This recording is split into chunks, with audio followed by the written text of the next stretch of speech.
Yo guys, it's CFBA, welcome back to a brand new video, hope you're all doing alright. It's the Leicester-Chelsea preview, but obviously before we get into the preview and everything, I've got to plug the second channel, which is down in the description. Go and give it a subscribe if you're into gaming channel. If you're into gaming, sorry, not gaming channel. Also, yeah, please like, subscribe, hit the bell notification so you're notified every time I upload. And you don't miss a video. And yeah, without further ado, let's get into a video. So before I give you the preview, I've got some more news surrounding Victor Osimhen. Obviously I gave you the lowdown on it like a couple videos back, so I'm going to give you the lowdown now. So this is what Jacob Steinberg had to say in his recent report around Chelsea. So Chelsea intend to keep spending, and they have looked at Victor Osimhen as Graham Potter wants a striker to add to Nkunku. So I'm guessing Victor Osimhen, if he was to come in, would be playing alongside an Nkunku. I think that means there's a cam. I think not Osimhen as the cam and Nkunku as the striker, like Nkunku as the cam and Osimhen as the striker. Or you're playing Nkunku as the second striker next to an Osimhen. I don't know what we're trying to go for, but I'm all for it. And I think we should splash the cash out on Victor Osimhen. If there's a striker we should go for, it's Victor Osimhen. It is. I feel like he is the one to break the number 9 curse at Chelsea. Like, he would take the number 9 and break it. And do really well. I'm not saying he would take the number 9. I don't think he would. I think he'd probably take, I don't know, like what Costa did, like 19 or something. I think that'd be pretty cool, in my opinion. But also, this is what Victor Osimhen said apparently back in 2020. So let me read you another quote on why I think Victor Osimhen might choose Chelsea even if we finish 10th. So, I called all my friends that I was on the pitch because I was beyond happy to be on the grass of Stamford Bridge, where my idol Drogba scored many goals. I cherished the moment. Victor Osimhen after playing versus Chelsea in 2020. So, yeah, he clearly is a Chelsea supporter. So, even if we finish 10th, I don't think we need to really worry if he would join us or not over other clubs. As long as we drop the bag. Do you know what I mean? As long as we drop the bag. Having a Drogba being in the club negotiations would be very nice, you know what I mean? Drogba should drop him the call, drop him the text. Do you know what I'm saying? So he comes down to Stamford Bridge. That'd be pretty nice. But yeah, he's going to be worth a lot if we go for him. He'd be worth like 100 odd mil. Definitely. 90 odd mil. And you know how hard Napoli are to negotiate with for a player. So there's that as well. So now let's get into the preview of the match Leicester versus Chelsea. I think the last time we actually played Leicester, we beat them 2-1. I think that was with Tuchel. Yeah, it might not seem like a tough game on paper because Leicester aren't having a good season this season, but they've got some good players. I mean, Jamie Vardy, he's old, but he is dangerous on his day. Tielemans, again, another good player. Scored that belter against us in the FA Cup final. And they have other good players. I'm going to say Wesley Fofana, but we took Wesley, so you know. But yeah, we beat them 2-1 last time. I think they've just come back off a loss. We're come back off a brilliant win, which I just want to say, yeah, the scenes after the game, you know, the players, I'm even seeing Loftus-Cheek giving it all. He knows what it's like. He knows what that win is like. Reece James, Enzo, and all that. Like, it's just what you want to say. And Graham Potter, you know, the one thing I liked about Graham Potter after the game against Dortmund, and you could tell he meant it. You know when you could tell if somebody's faking something or not? He walks up after the game, looks at, I think it's the Matthew Harden stand, looks at it, and he gives it to the fans. He proper gives it, and you can tell he's meaning it as well. Do you know what I mean? You can fully tell. And I've never doubted Graham Potter's commitment. I know he isn't in the job to get sacked and get a 60 mil payoff like some people thought. That's not the case. He does want to make it, and he's a good manager. There is a good manager there. But like I've said, and many other YouTubers and fans have said, there's a good manager there, but maybe it's just not at Chelsea level yet. I don't know. maybe it is. Maybe this is his time to take the step up. You know, I know he wants to go to the fullback, but we don't have a DN, so we can't play the fullback.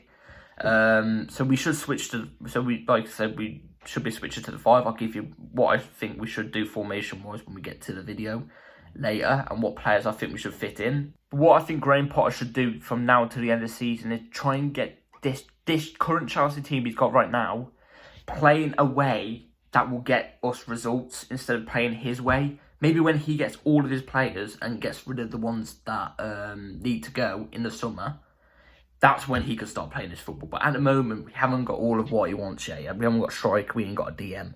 So I don't think we could play the way Potter wants to play yet. So yeah, I like the fact that against Dortmund, he set up in a way that he wouldn't usually play, but got the team playing and got them the win. I like that, and I think we should carry that on. Another thing I like about what Graham Potter's doing recently, and I've noticed it recently with Cucurella, and now I'm thinking maybe this equals into the Mudryk saga thing. So a lot of people are worried that Mudryk isn't a Potter signing, that's why he's not starting and everything, getting game time. Now, I'm going to tell you right now, straight off the back, that's false. Why? Right, Graham Potter said Mudryk, at the moment, like since Liverpool to this day now, this minute I'm talking to you right now, it's like a little pre-season for him because he hasn't kicked the ball since November last year. So this is like a little pre-season for him. That's what he said in his press conference for today's day, for tomorrow's game. That's what he said. So maybe he's, you know, letting him relax and you know, get used to the Premier League football. And not just throwing him in and expecting him to do all the things. It's like the Cucurella saga, like I was going to say. Cucurella wasn't doing well under Potter for a bit. Then we didn't see him in the lineup for a while. You know, he wasn't getting into games, was he? Until the Dortmund game, where he came on and, I've got to say, had a fabulous game against Dortmund, Cucurella. He was brilliant. And he looked like a different player. He looked like the Brighton Cucurella. You know what I mean? Since Cucurella's joined Chelsea, he's not been good at all. But he's had this massive break, and he looks like he's on it now. Well, just basing off that one game, I hope he carries it on. But just based off that one game, he looked like the old Cucurella that we know and is an amazing player. So maybe he's doing that with Mudryk. He's not rushing him in. He's taking his time with him, getting him settled in a bit more, and then maybe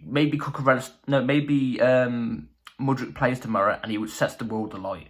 You know what I mean? So basically what I'm saying is Potter is nurturing him. You know what I mean? Nurturing them. And, you know, not rushing them in, just taking their time. That's one thing I like about what Potter's been doing.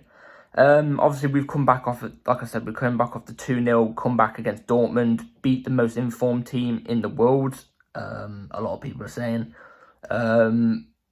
It is a great win. I'm sure the players are going to take this confidence, hopefully, to the next level for against Leicester. Top 4 looks out of reach, don't get me wrong. Top 4 looks out of reach. But there's still a chance. There's still a chance unless it's actually not feasible possible. Feasible possible. I don't know. You know what I'm trying to say. Unless it's not possible. So... yeah, so without further ado, let's get into the lineup for the game against Leicester. So I think we should be carrying out this 3-4-3 that we've been playing for the last 2 games. It's got us the results, so I think we should continue playing it. They're switching it. So Kepa in goal. I think right centre-back will be Wesley Fofana. Centre-back should be Koulibaly, and left centre-back should be Badiashile. Now, I haven't put Cucurella left centre-back. It's because... look, I think Cucurella was great against Dortmund. I generally think he was brilliant against Dortmund. And, you know, if he needs to come on at a point in this game, I think he should be one of the first names on the sheet to come off the bench. But I think if you're judging Cucurella off one game and saying, yes, he should start, compared to Badiashile, who hasn't put in one bad performance yet since he came into this Chelsea team, you can understand why I'm going with Badiashile for this. That's just me personally. So yeah, Badiashile goes in for me. I think he's not put a foot wrong in the Prem so far, and I think he's been superb, honestly. And Koulibaly, obviously we got no Silva, but Koulibaly, ever since he stepped in that centre, he's been brilliant. Against Dortmund, he was a tank, and that looked like the Napoli Koulibaly that did. He looked great, absolutely brilliant. Keep it up is what I say. So yeah, Koulibaly has to be in there, and Wesley again has to be right centre back as well. No discussions there. He should be one of the first names on the team sheet, in my opinion. And then moving on to the wing backs in the midfield. Left wing back, Ben Chilwell. Right wing back is going to have to be Aspie. Enzo and Cover in the midfield as the two double pivots. Now, you're probably looking at this sheet and going, oh, where's Reece James? Where's Reece James? Why is Reece James not in? Apparently, Reece James is ill. Not injured, ill. So he won't be making the team tomorrow, from what Graham Potter said in his press conference, which is a bit of a bummer, but hey. I don't know if Aspie is still yet able to play, because I heard nothing about it in the press conference, so I'm presuming he's able to play. If he's not able to play, I think it's got to be Trev on right wing back. It has to be. No, it has to be Loftus. It would be Loftus-Cheek. Actually, I would rather Loftus-Cheek there instead of Aspie. All right, I can't change it on the thingy, but Loftus-Cheek, to be right wing back, or Aspie. To be fair, I don't mind either one, but I think Loftus-Cheek would be the more reasonable one against Leicester. Simply because Aspie's legs. Maybe bring him on in the last 25-30 minutes. Ben Chilwell, left wing back, like I said.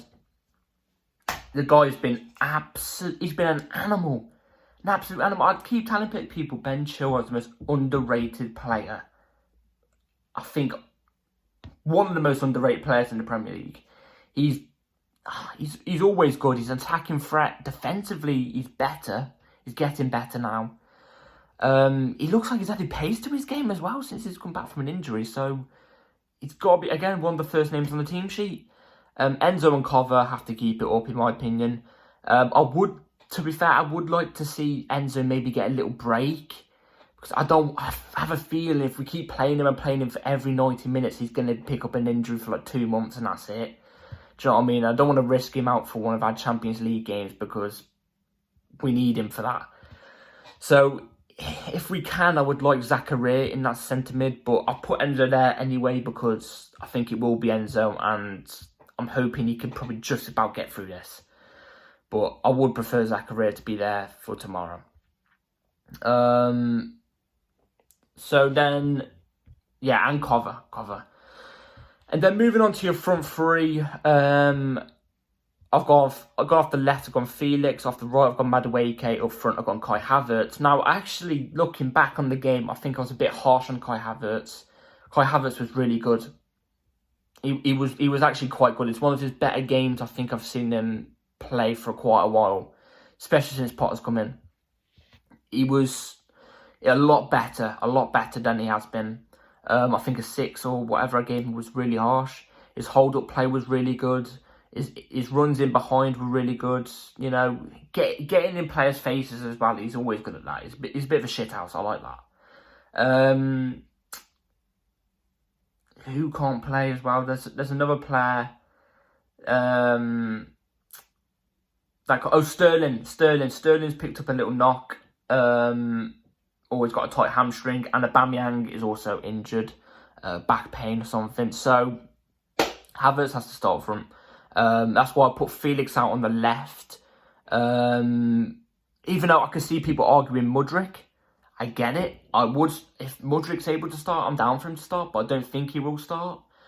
And I think as well, I feel like we should give Mudryk, maybe he comes off the bench in this game. I feel like if he comes off the bench in this game, like I said, nurture him in. Like I said about Graham Potter, nurturing him in. Bloody hell, struggle to get my words out there.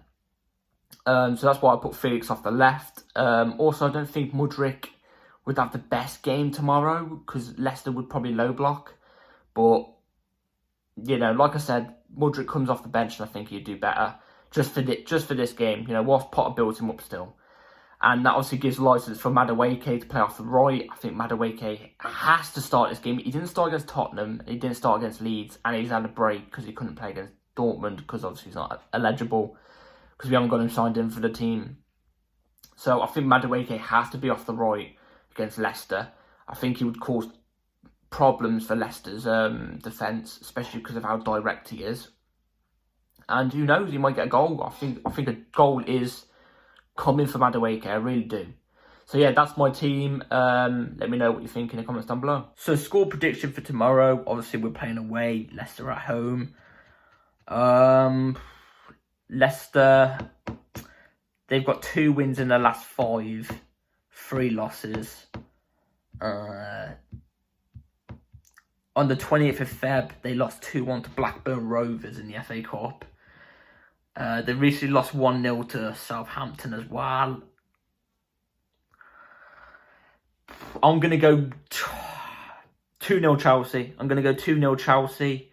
And I think Kai Havertz will score. I think Kai Havertz will score a penalty or something. You know what I mean? Kai Havertz will score either way. Also, if you're wondering about the team news, why Mason Mount ain't in, apparently he's still injured or something like that. So yeah, but yeah, 2-0 Chelsea I've got down for tomorrow. I'm hoping we can get the job done. It's a tough place to go, Leicester. It is actually quite a tough place to go. You know, so we shouldn't underrate them. You know, but if we continue this how we've been going recently, you know, and we go in with our mentality at the top, like against Dortmund, treat this game like it's a final, we'll win this. I think we'll breeze it. 2-0 Chelsea. So yeah, hopefully you've all enjoyed this video, guys. Please drop a like and subscribe.